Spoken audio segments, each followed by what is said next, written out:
Hello guys, andito tayo sa LTO ng Muson, San Jose del Monte, Bulacan. Magre-renew tayo ng driver's license. First step po, mag-register lang tayo dyan. Sunod na po niyan ay medical. Ayan, 600 po ang inyong babayaran. Pipila lang po tayo, ayan. Maghihintay ng tawag para sa pag-check ng ating mga mata. Babasahin lang tayo ng mga ilang mga letters dyan.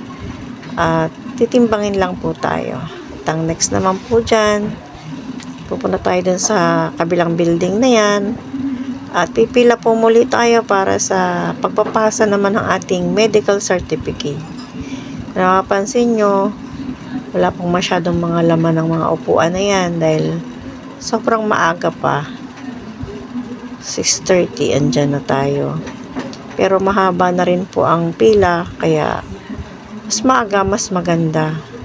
Pagkatapos naman po natin magpasa niyan, maghintay naman po tayo para sa exam. Huwag po kayo mag-alala sa exam dahil madali lang naman po yung mga tanong.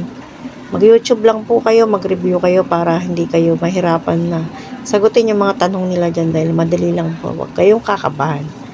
At huwag na rin po kayong mag-e-exam sa portal ng LTO dahil hindi na po valid yun. Diretso na lang po kayo sa LTO at doon na lang po kayo mag-exam.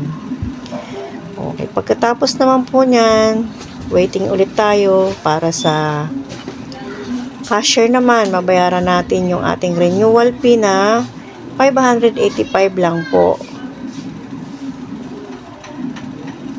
At pagkatapos po ng ating pagbabayad ng 585, biometrics tayo.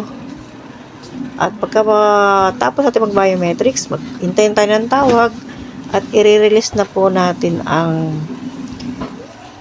license card natin. Yan. Kaya mag-renew na kayo guys. Mura lang. 1,185 lang ang inyong mga gastos.